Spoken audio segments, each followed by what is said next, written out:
याद रखो, हम भी ले सकते हैं तुम्हारी, याद रखो। हाँ, 20 तारीख को हम लेंगे। क्या लेंगे वो तुमको मालूम। 20 तारीख को हम लेंगे। क्या लेंगे? धूलिया की सीट फारूक शाह के लिए लेंगे इंशाअल्लाह ताला। अरे कोई बात है, मैं बीजेपी का हूं, मैं ये ले लूंगा, मैं वो ले लूंगा। अरे आप क्या बादशाह सलामत है, उंगली रखते कि मेरी हो जाती। हम मस्जिद ले लेंगे, हम कब्रस्तान ले लेंगे, हम खानखा ले लेंगे, हम फुला ले लेंगे। अरे भाई साहब, आप क्या क्या लेना चाहते? ये टाटा एयरबस का प्रोजेक्ट 22,000 करोड़ का, वो महाराष्ट्र से चला गया। तो आज मैं इस वीडियो में बात करने वाला हूं बैरिस्टर असदुद्दीन ओवैसी साहब को लेकर के, क्योंकि वो अभी चर्चा में बने हुए हैं। महाराष्ट्र के भीतर विधानसभा का चुनाव है और इस चुनाव में बैरिस्टर असदुद्दीन ओवैसी साहब एक तरफ चर्चा में बने हुए हैं, दूसरी तरफ इनके छोटे भाई अकबरुद्दीन ओवैसी साहब चर्चा में बने हुए। सोशल मीडिया पर या न्यूज़ चैनलों पर इन्हीं की चर्चा चल रही है, क्योंकि महाराष्ट्र के भीतर इन दोनों भाइयों की एंट्री हो चुकी है और धमाकेदार एंट्री हुई है। चुनाव प्रचार में जुट चुके हैं। एक भाई कल के डेट की अगर हम बात करते हैं 5 नवंबर 2024 को बड़े भाई यानी कि असदुद्दीन ओवैसी साहब धुले शहर में अपने विधायक फारूक शाह के लिए चुनाव प्रचार में पहुंचे, तो दूसरे भाई छोटे भाई अकबरुद्दीन ओवैसी साहब महाराष्ट्र के औरंगाबाद के भीतर वो इम्तियाज जलील और नासिर सिद्दीकी के पक्ष में चुनाव प्रचार के लिए पहुंचे। तो मैं इस वीडियो में बात करने वाला हूं पूरी डिटेल्स में असदुद्दीन ओवैसी साहब को लेकर के, कि वो कल 5 नवंबर 2024 को जो उनका जलसा हुआ धुले सिटी के भीतर, जहां से फारूक शाह उनके विधायक है प्रेजेंट में, उनको लेकर के उन्होंने क्या कहने का काम किया, उनके 5 सालों के जो कार्यकाल गुजरे, उन कार्यकाल में कितने काम किए उनके विधायक और किस बिना पर वो जाकर के लोगों से वोट मांगने के लिए पहुंचे हुए हैं धुले शहर के भीतर, और किन किन मुद्दों को लेकर के वो चुनाव प्रचार में उतरे और लोगों से क्या अपील किया बैरिस्टर असदुद्दीन ओवैसी साहब, जो कि आपको पता ही है कि इनकी जबान से हर एक बात जो निकलती है वो दूर तक जाती है और बहुत सारे ऐसे नेता है, बहुत सारी ऐसी पार्टियां हैं जिनको चुभ जाती है। तो सबसे पहली बात इसमें हम ये करेंगे कि बैरिस्टर असदुद्दीन ओवैसी साहब महाराष्ट्र के चुनाव में वो एंट्री कर चुके हैं और धुआंधार अपने कैंडिडेट के लिए चुनाव प्रचार में जुट चुके हैं।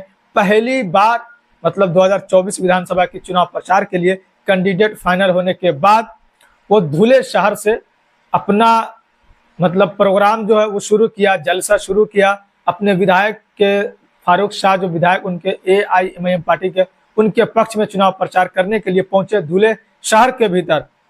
और धुले शहर जो कि 5 साल MIM पार्टी ने अपने विधायक वहां पर देने का काम किया, और विधायक जो है फारूक शाह साहब यहाँ पर तस्वीरों में देख सकते हैं कि किस तरीके से उन्होंने अपने क्षेत्र में, अपने इलाका में 5 साल जो खिदमत करने का काम किया, उनको बैरिस्टर असदुद्दीन ओवैसी साहब खुले मंच से गिनाते हुए नजर आए कि लगभग 5 सालों में 1300 करोड़ ये खर्च कर चुके हैं।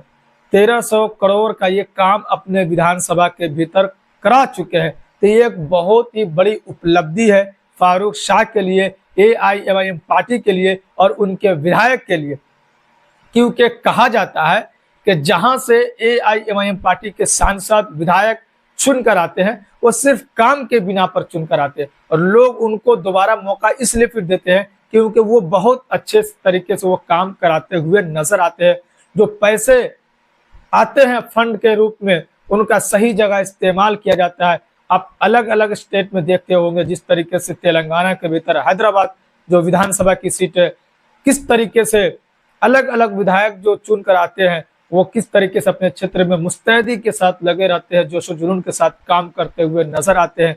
उसी तरीके से महाराष्ट्र के भीतर ये धुले शहर से जो विधायक है फारूक शाह साहब, इन्होंने अपने 5 साल के कार्यकाल में, 5 साल के समय के भीतर लगभग 1300 करोड़ का काम कराने का काम किया। एक बहुत ही अच्छी बात है और धुले शहर की जो जनता है उनकी भी यही मांग है और डिमांड है कि फिर से हम सब मिल करके फारूक शाह साहब को दोबारा विधायक बनाया, दोबारा आमदार बनाए, ताकि जो दूसरे पिछले कई वर्ष तक इस विधानसभा सीट पर काबिज रहे, उन्होंने काम नहीं किया। लेकिन ये 5 साल हमने फारूक शाह साहब को मौका दिया और इन्होंने जो काम कर कर दिखाया, लोग यहाँ के बहुत ही खुश है।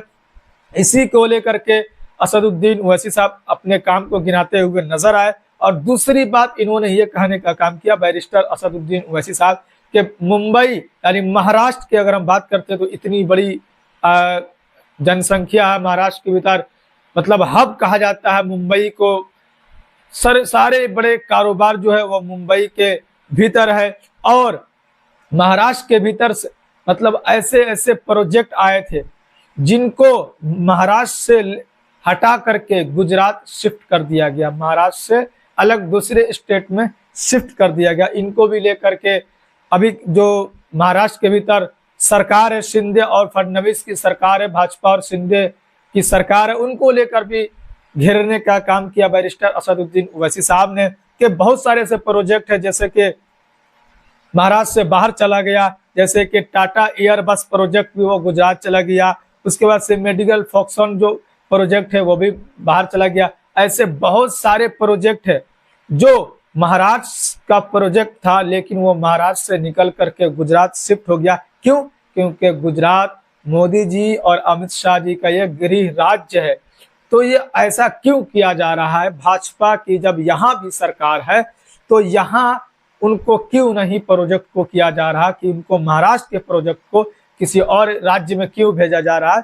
इनको भी लेकर के सवाल उठाने का काम किया। क्यों? इसलिए कि अभी विधानसभा का चुनाव है और ये जनता को फैसला करना है कि आपका सामान, आपका प्रोजेक्ट किसी और राज्य को भेजा जा रहा है। अगर ये इस राज्य में होता तो यहाँ के लोगों को रोजगार मिलती, यहाँ के लोगों को फायदा होता।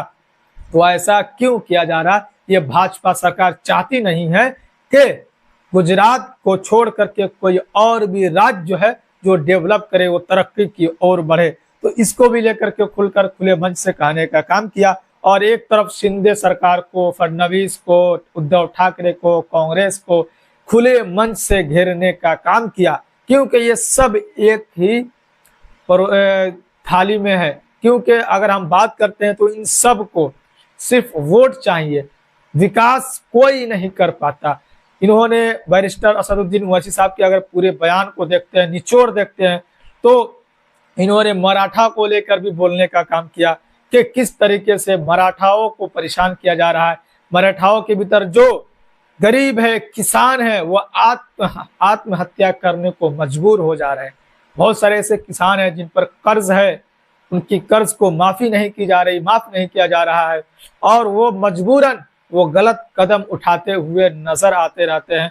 जैसे कि जारंगे पाटिल साहब भी बहुत दिनों तक वो अनशन पर बैठे, धरने प्रदर्शन उन्होंने करने का काम किया मराठाओं को लेकर के, मराठा रिजर्वेशन को लेकर के। तो ये मराठाओं को लेकर के भी आवाज उठाने का काम किया बैरिस्टर असदुद्दीन ओवैसी साहब। पहले भी ये उठाते थे और आज यानी कल के जलसे में भी इन्होंने उठाने का काम किया। दूसरी तरफ अकबरुद्दीन ओवैसी साहब की हम बात करते हैं, उन्होंने भी मराठाओं को लेकर के अपनी तरफ से पूरा समर्थन देने का काम किया कि हम सब मराठाओं के साथ है, जो भी उनकी समस्या उनको हम दूर करने की कोशिश करेंगे। और हम इस बार मराठा प्लस मुस्लिम होकर के, दलित, मुस्लिम, आदिवासी सब एकजुट होकर के हम चुनाव लड़ने का काम करेंगे। और इस बार हम सत्ता से मराठा जो मुख्यमंत्री एकनाथ शिंदे उनको हम बाहर हटाने का काम करेंगे।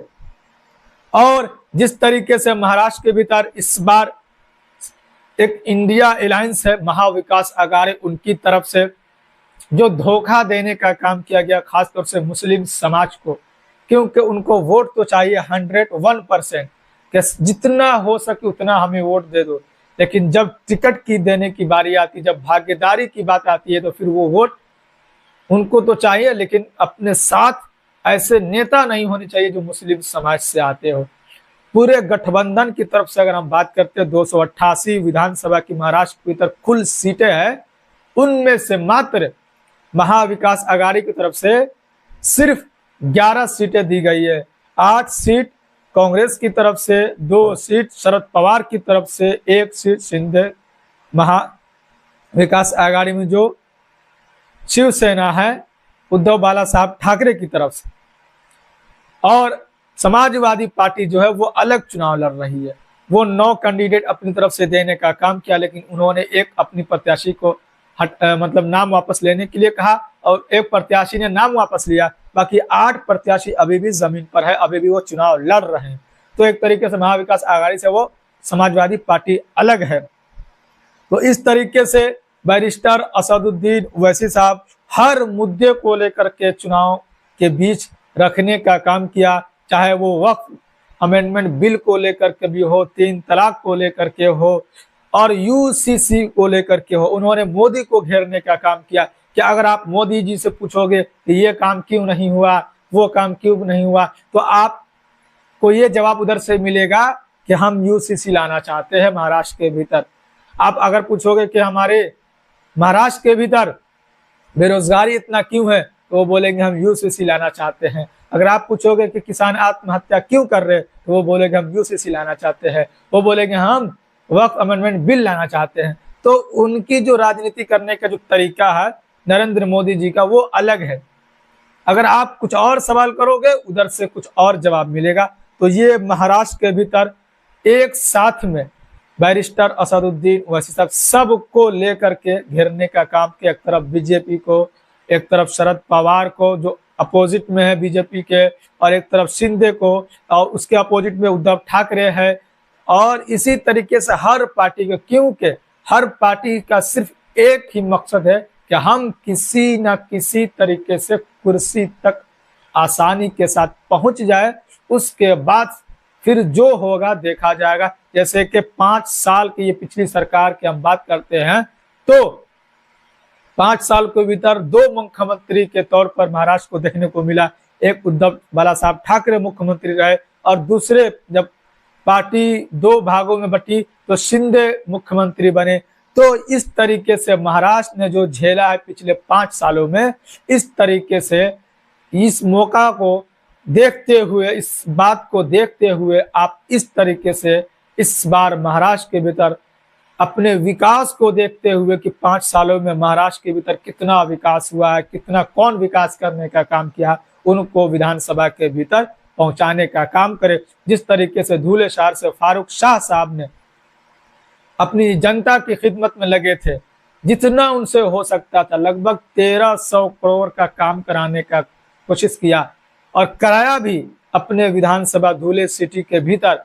तो फिर से इनको मौका दिया जाए और फिर से आपके लिए काम करते हुए नजर आएंगे। और इसी तरीके से आप एकजुट होकर के बटे नहीं, आप एकजुट होकर के अपनी जमात को मजबूत करें। बैरिस्टर असदुद्दीन ओवैसी साहब ने गुजारिश ये किया कि आप अपनी जमात को मजबूत करेंगे तो फिर आपके लिए हर समय आपकी जमात खड़ी नजर आएगी। चाहे वो गुस्ताखी रसूल पर जब कोई आंच आएगी, उनके खिलाफ भी जमात आपके साथ रहेगी, या फिर आपके दीन, आपके मजहब पर कभी भी आंच आएगी तो जमात और हमारे जितने भी जिम्मेदार हैं हमारे पार्टी के, सब आपके खड़े हुए हमेशा नजर आते रहेंगे। इस तरीके से बैरिस्टर असदुद्दीन ओवैसी साहब ने अपने मुद्दे को लेकर के आवाम के बीच में रखने का काम किया, और अपने कैंडिडेट जो कि बहुत ही बड़े नेता माने जाते हैं, फारूक शाह साहब, जो कि काम के लिए जाने जाते हैं, अपने विधानसभा में विकास पुरुष के नाम से जाने जाते हैं, जो जिस तरीके से इन्होंने 5 साल के भीतर विकास करने का काम किया, लोगों के भलाई के लिए जो काम करने का काम किया, इससे जनता भी बहुत खुश है। तो ये महाराष्ट्र के जो विधानसभा भी चुनाव हो रहे हैं, उसके बीच से बैरिस्टर असदुद्दीन ओवैसी साहब की पहली जनसभा जो कि धुले शहर में हुई अपने विधायक फारूक शाह साहब के लिए, और उमड़ पड़ी जनसभा को देखने के लिए वहां की आवाम, भारी तादाद में लोग इनको देखने के लिए पहुंचे, हजारों की संख्या में। और इस बार उम्मीद लगाई जा रही है कि फिर से वहां की आवाम, वहां की जनता, यानी कि धुले शहर की जनता इस बार भी मौका देने को तैयार है फारूक शाह साहब को। तो जो भी आगे अपडेट होगा बैरिस्टर असदुद्दीन ओवैसी साहब को लेकर के, अगली मीटिंग कहाँ होगी, किस जगह पर होगी, किन प्रत्याशी को लेकर के होगी, और आगे क्या चीज निकल कर आती है बैरिस्टर असदुद्दीन ओवैसी साहब को लेकर के, वो फिर से मैं आप तक रखने का काम करूंगा। तो फिर आपसे मिलते हैं किसी और वीडियो के साथ।